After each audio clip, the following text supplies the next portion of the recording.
Yang kedua adalah bagaimana pula di era saat ini di LKSA semua anak memegang HP Android malah yang mahal-mahal. Nah, yang saya tanyakan ini pegang secara otomatis bisa berhubungan dengan teman-teman yang akhirnya bisa merugikan dirinya sendiri.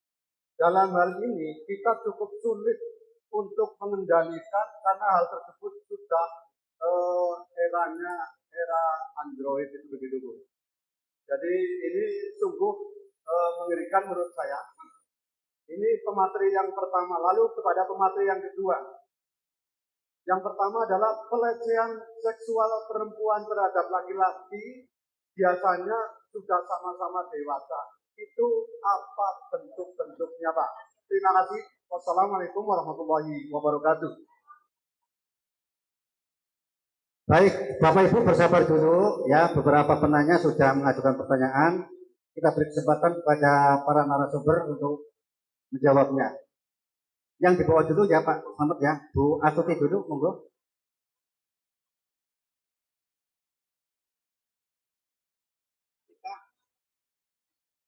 Ya, terima kasih. Tadi dari Bu Umi, yang pertama ini. Dari Bu Umi kaitannya dengan objek. Bisa Bu. Tadi dengan Bu Umi pertanyaannya bagaimana dengan, mohon maaf, orang yang pinggir jalan nih, yang meminta-minta kemudian membawa anak, nih.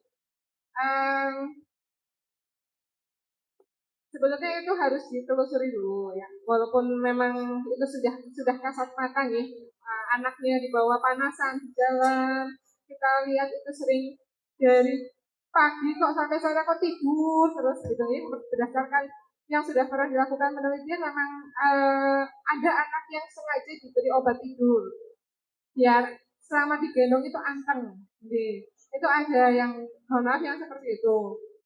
Jadi memang biar orang yang di jalan kasihan, dia sudah gendong panas-panas bawa anak kan berat, biar anaknya nggak rewel mau dibawa kemana-mana itu diberi obat-obat tertentu yang memang membuat anak itu tidur dalam jangka waktu yang lama.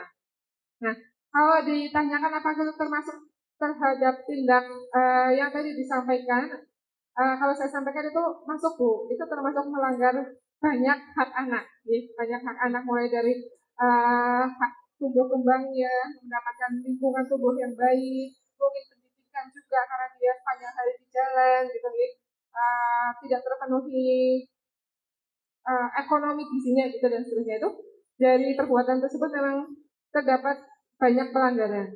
Nah, bagaimana penegakannya? Kalau di setiap kabupaten itu biasanya ada peraturan daerah.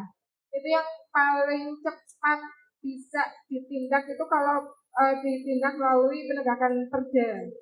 Siapa yang melakukan penegakan perda itu biasanya adalah Satpol PP, walaupun memang bukan masuk kategori aparat penegak hukum, tapi untuk menegakkan perda yang walaupun ujungnya itu hanya pembinaan gitu, minimal sudah ada tindakan yang dilakukan. Kalau misalnya mau dimasukkan ke dalam undang-undang perlindungan anak dimasuk, cuma kadang-kadang itu kan sudah seperti melingkar nih Bu, terstruktur. Contohnya di Purwokerto Ngapunten. Di Purwokerto ada yang namanya Kampung Dayak. Kampung Dayak itu memang ini mungkin sudah sedikit berubah sekarang, tapi setahu saya dulu itu memang saya mau kalau pengamen, pengemis, yang negatif-negatif itu tinggalnya di situ. Kalau Bapak Ibu ada yang dari Purwokerto, Bu, gitu nih, kalau malam hari itu sepanjang jalan Gerilya depan pengadilan, ke utara di depan gedung bioskop Raja Wali, itu kalau malam-malam sudah bertebaran kupu-kupu malam yang jadi-jadian. Yang sebelah sini kupu-kupu malam asli, jalan sebelah sana daerah kupu-kupu malam jadi-jadian. Itu mereka tinggalnya jadi satu di Kampung Dayak. Nah, di Kampung Dayak itu sebenarnya sudah pernah ada upaya yang dilakukan baik oleh pemerintah daerah maupun institusi yang lain, dinas sosial, termasuk UMP juga sudah memberikan edukasi karena mereka itu dikasih salah satu edukasinya yaitu dikasih bantuan untuk bisa misalnya bisa jualan cilok, bisa wirausaha sendiri, uangnya diterima, keahliannya tidak dipraktekkan. Terus balik lagi ke jalan. Karena di jalan itu cara paling cepat untuk mendapatkan uang bagi mereka. Gitu. Jadi kalau mau dilakukan penegakan undang-undang perlindungan anak, sebetulnya masuk semua Bu. Tapi karena itu kembali lagi gitu. Jadi seperti bisa melingkar rasakan gitu. Maka yang paling efektif, bukan efektif, yang paling cepat biar mereka tidak terus di jalan ya di Satpol PP. Tapi ya itu harus intens, sering gitu sama Satpol PP lah, itu tergantung lagi gitu. Kalau misalnya itu kadang-kadang ada yang bukan anaknya sendiri, itu anak nyewa. Jadi anaknya orang nanti paruan sama ibunya, anaknya dibawa sama orang ngemis itu buat di jalan, nanti ibunya dapat porsi. Nah itu kan melingkar Bu. Ibunya senang dia diam saja di rumah, cuma anaknya suruh dibawa, dapat duit. Padahal anaknya diminum obat terus-terus, itu efek jangka panjangnya kan sangat buruk untuk anak. Nah itu berputar-putar seperti lingkaran setan. Tapi kalau ditanya masuk, ya masuk gitu. Cuma penegakannya yang memang sulit begitu, karena itu berurusan langsung dengan urusan perut, dengan kebutuhan pokoknya kita itu ya, uang itu jadinya kan sulit. Ya, tapi kalau ditanya dari saya sebagai akademisi masuk ya masuk. Gitu. Cuma penegakan hukumnya itu yang melibatkan tidak hanya satu pihak, dua pihak, dan tidak hanya cukup sekali, dua kali.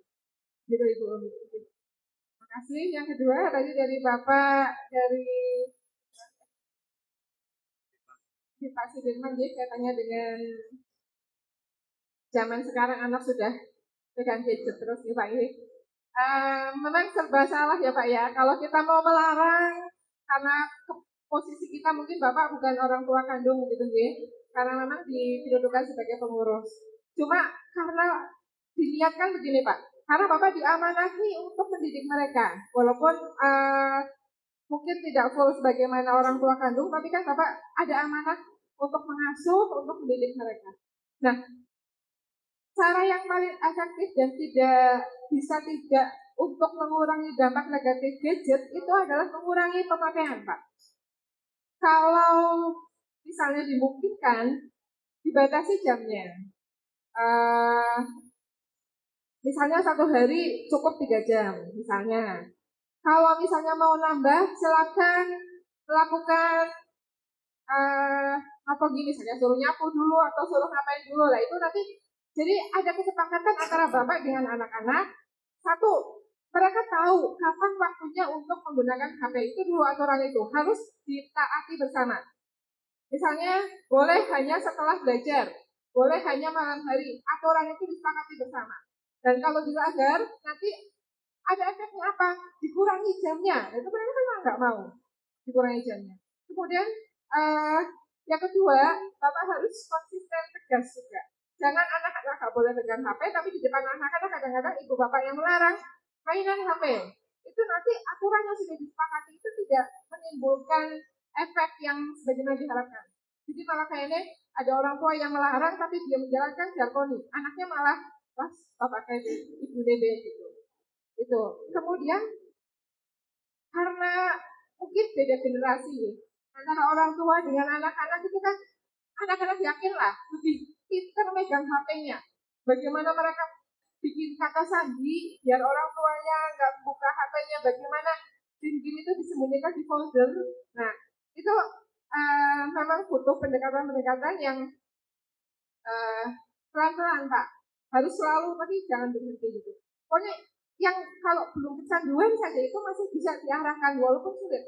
Kita tegas. Kalau selain bapak yang di panti asuhan, kalau umum deh bapak ibu yang kagungan putra wayah di rumah, kalau anaknya nangis itu dibiarkan saja. Kalau HP diambil anaknya nangis, nggak apa-apa, biarin aja. Jangan karena cucuk dengerin anak atau cucu nangis kemudian yuk dikasih HP, itu salah besar. Pokoknya kalau sudah ada aturan sama anaknya, apalagi masih anak-anak kecil usia SD, TK nih kok Bapak Ibu, kalau itu betul-betul harus tegas, mending sekarang. Daripada besok kalau sudah besar itu kecanduan, karena efek HP itu tidak hanya psikis, tapi juga ke otak. Jadi kalau sudah kecanduan itu sudah otaknya yang terkena. Otak secara fisik, bukan psikisnya lagi. Jadi kalau memang sudah ada kesepakatan, boleh ya Dek, Kak, nonton HP setelah ngaji sore. Misalnya sebelum maghrib 1 jam, nanti kalau sudah belajar 2 jam, ditaati. Kalau mereka mau ngamuk apa, biarkan saja. Mending ngamuk sekarang saja. Daripada besok pas sudah besar, susah sekali kalau melepaskan kalau sudah terlanjur besar. Gitu. Jadi kalau menurut saya pribadi sih mungkin sejak awal dibuat aturan tegas Pak.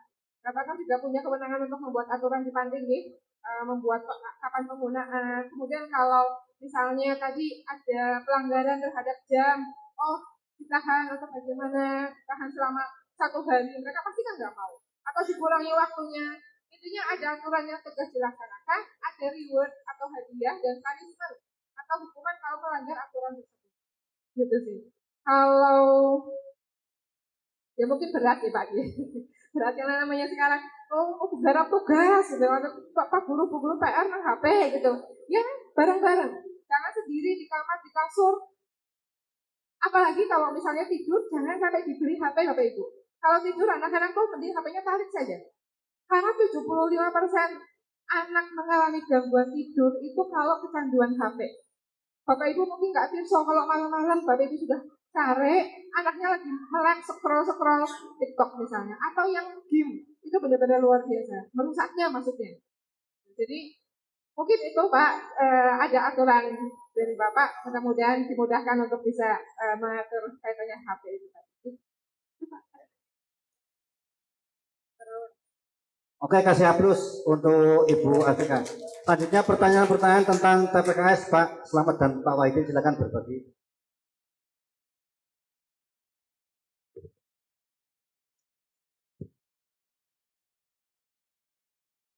Matur nuwun Bapak Ibu sekalian, jadi melanjutkan apa yang disampaikan tadi Pak dari Kertanegara, bahwa di dalam TPKS itu memang ada pelecehan yang namanya pelecehan non fisik. Jadi tanpa menyentuh itu sudah bisa dituntut secara pidana. Dalam istilah hukumnya itu no body contact. Jadi hanya dengan ucapan ataupun mungkin bahasa isyarat atau mempertontonkan alat reproduksi, mempertontonkan kelamin kepada lawan jenisnya, kemudian lawan jenis itu merasa direndahkan harkat dan martabatnya, merasa malu dan sebagainya, itu bisa dijerat dengan undang-undang TPKS. Kemudian yang berikutnya adalah mengenai korban TPKS yang tidak mau melapor. Saya minta Mas Haji untuk menjawab.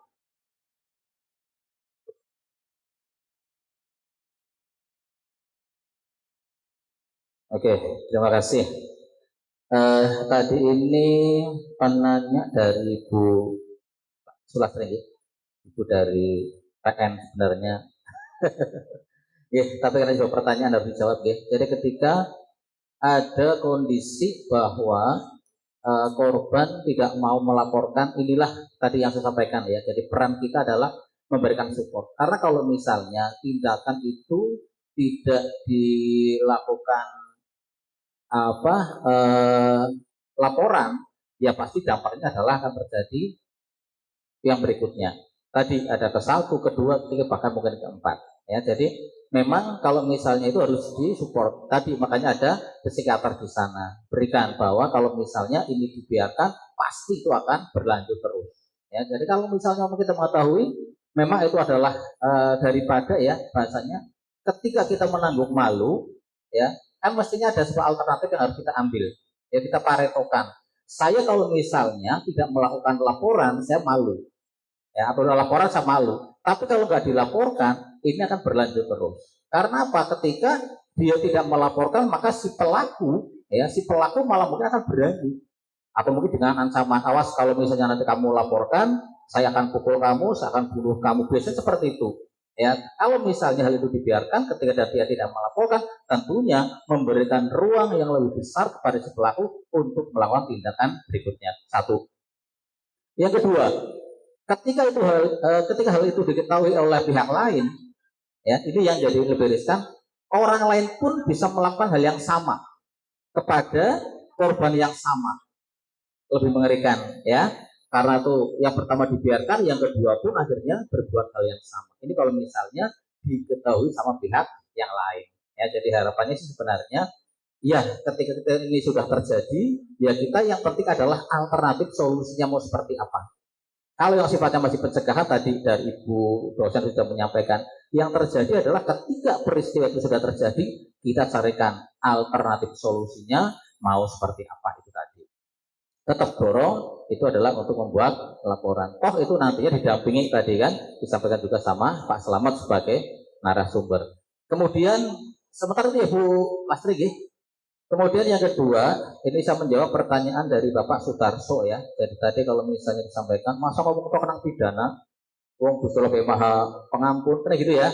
Nah, karena yang menjadi topik hari ini adalah diskusinya adalah undang-undang tindak pidana kekerasan seksual yang dalam hal ini berlaku di Indonesia saat ini atau kita sebut sebagai hukum positif ya, undang-undang yang berlaku pada kesempatan kali ini. Maka kita mengacunya pun adalah ke undang-undang positif. Satu. Yang kedua, bila mana orang itu dihukum atau tidak, itu kan tergantung dari versi korban. Dia laporan atau tidak. Kalau misalnya dia tidak laporan, dia nggak dihukum. Tapi akan menimbulkan tadi adalah efek ke belakang. Bocah kita gelawai dengan aku menang baik lo, malah kayaknya kesenangan berlanjut. Ya, apa malah senang digodani. Nah, kan gitu. Nah, kalau misalnya ada sebuah laporan polisi ke sana, apakah bisa diselesaikan? Kan gitu ya, pertanyaannya ya. Masanya orang merugikan orang bok, nukur ngomong kok ayu, masa rugi, kan gitu. Dan dia pun tetap cantik mestinya dibilang seperti itu. Nah, misalnya itu sudah melangkah sampai dengan pelaporan, toh itu masih ada yang namanya istilah RJ, restoratif justice, ya penyelesaian di tahap kepolisian, jadi tidak sampai dengan di pengadilan. Tapi ada unsur atau pihak yang bicara yang dilibatkan. Yang pertama adalah korban dan pelaku itu sendiri, kemudian juga keluarga korban. Nah, ketika dilakukan mediasi di sana di pihak penyidik, tentunya mestinya ada syarat-syarat yang harus terpenuhi. Contoh, misalnya untuk tidak mengulangi perbuatan yang sama, baik kepada korban itu sendiri ataupun kepada korban yang lain. Bisa dipahami ya Pak Darso ya. Kemudian terkait dengan anak-anak nih ya. Anak ini kadang-kadang dari Bapak Sudirman kalau nggak salah tadi ini ya. Pak Sudirman sudah apa ya tadi ya? Dijawab ya? Oh belum ya. Pak Sudirman ini misalnya anak asuh ini kan agar jauh dari pelecehan yang jelas harus banyak dikontrol. Kontrol kepada anak itu memang susah, apalagi sekarang sudah pegang HP dan sebagainya. Tapi sedikit saya share yang pernah saya lakukan kepada anak saya. Saya sependapat dengan Ibu Atikah tadi mengatakan bahwa ketika anak-anak menggunakan HP di timer, ya sehari misalnya 3 jam. Tapi kalau saya dulu, ya saya punya anak 2, sekarang alhamdulillah sudah lulus semua sekolah. Ketika masih masa-masa sekolah dulu, saya kasih deadline waktu. Kamu boleh pegang HP untuk keperluan belajar sampai jam 9 malam. Selebihnya serahkan ke saya. 1 hari protes, 2 hari protes, 3 hari protes. Nextnya dengan kesadaran serahkan. Karena memang ketika kontrol itu dilakukan benar-benar secara ketat, memang akan menjadi sebuah habit, akan menjadi sebuah kebiasaan. Ini kalau misal nggak saya serahkan, pasti juga akan diminta. Ya, nah makanya tadi ketika jam 9 saya tidak ada toleransi, harus ke saya HP-nya. Pak, saya masih ada misalnya tugas sekolah misalnya, bisa kok dikerjakan sebelum jam 9. Masa iya sih guru akan memberikan tugas jam 8 malam? Ada, tapi juga potensinya tidak terlalu besar. Ya, ini salah satu bentuk kontrol anak-anak kita yang memang menggunakan HP untuk saat ini. Apalagi kemarin ketika COVID, semuanya adalah basisnya adalah HP semua. Terus seperti itu. Ya, jadi sebenarnya banyak hal yang kita lakukan untuk mengontrol anak-anak kita agar terhindar dari TPKS, baik itu non fisik, fisik maupun melalui media. Karena dari situ, misalnya kita pegang HP, ya kita bisa kontrol. Itu seperti itu. Ya walaupun anak juga pintar dipasuk juga itu. Ya, tapi paling tidak langkah preventif kita sudah ke sana. Sampaikan, saya akan sidak, ya sidak kalau misalnya ternyata HP-nya digunakan untuk hal-hal yang tidak baik. Ya tambahan saya sih mungkin seperti itu. Nanti kalau misalnya ada yang masih mau ditanyakan saya ataupun Pak Selamat ataupun yang lain, boleh nanti ditulis nomor HP. Ya, saya mau ditulis monggo di 081 327 05 40 60. Pun nggih. Oke, 081 327 05 40 60 Wahidin. Oke, saya domisili di Mrepet di Cipaku. Ya, baca Mrepet. 081 327 05 40 60 Wahidin. Berapa ya?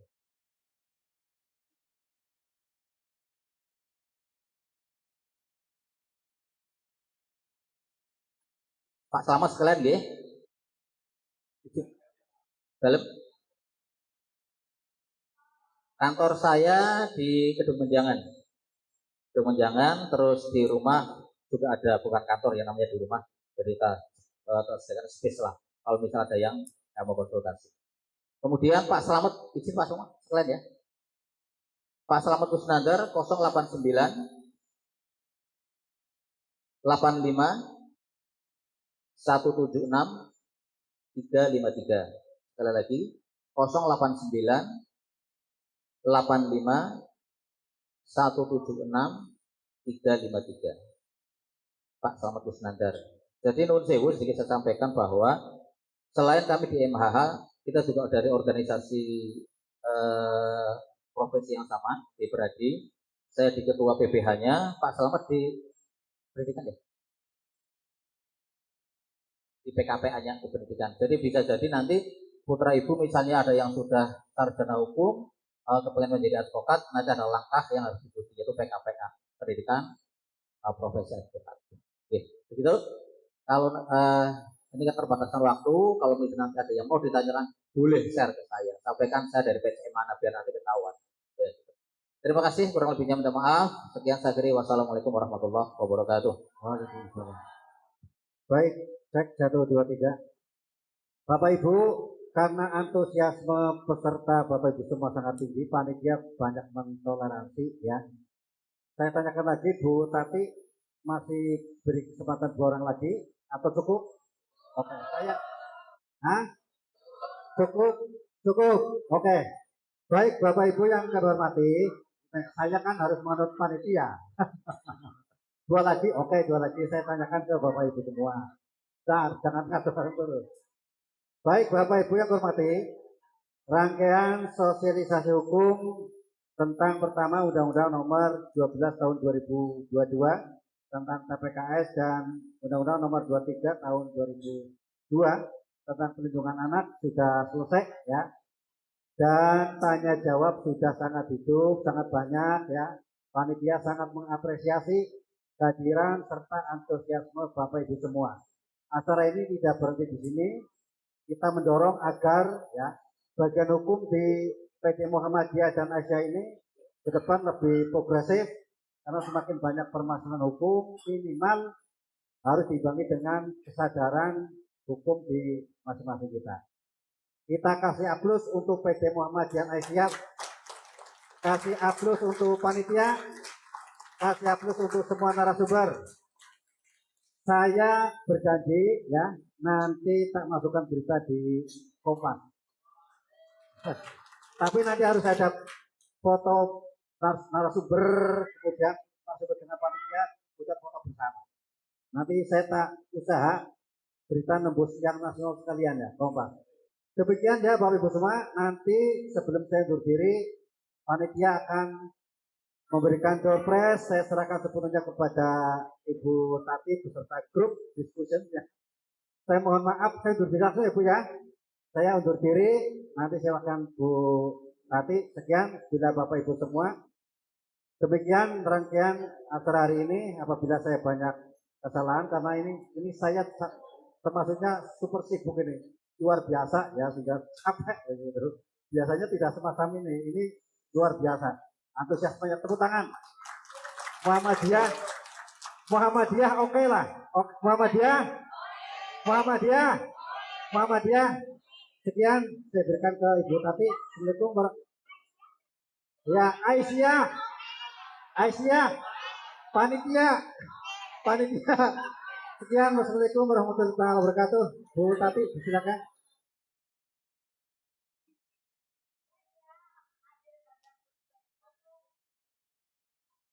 Masih semangat Ibu. Sesuai yang tadi disampaikan oleh moderator, ada doorpress, mohon tidak dinilai tidak dipandang nilainya ya, nominalnya. Pokoknya ya untuk senang-senang saja. Diam-diam ini panitia mengamati para peserta yang bertanya, ya, yang mengajukan pertanyaan. Ini ada panitia yang merangkum. Jebulannya kurang keras. Ya. Jadi saya ulangi, ini dari panitia telah mencatat para penanya yang dianggap berbobot. Tapi jangan khawatir, yang tidak bertanya sekiranya doorpress-nya masih ada akan dibagikan juga. Begitu, nggih? Yang pertama kami sebutkan dari PCA MHH PCA Kaligondang, Ibu Sulastri. Nah, silakan Bu Siti Rahmah diberikan. Ini perempuan ya, jadi doorpress-nya disesuaikan. Jangan perempuan nanti dapatnya kupluk. Ya, siapa aja panitia nggak apa-apa lah.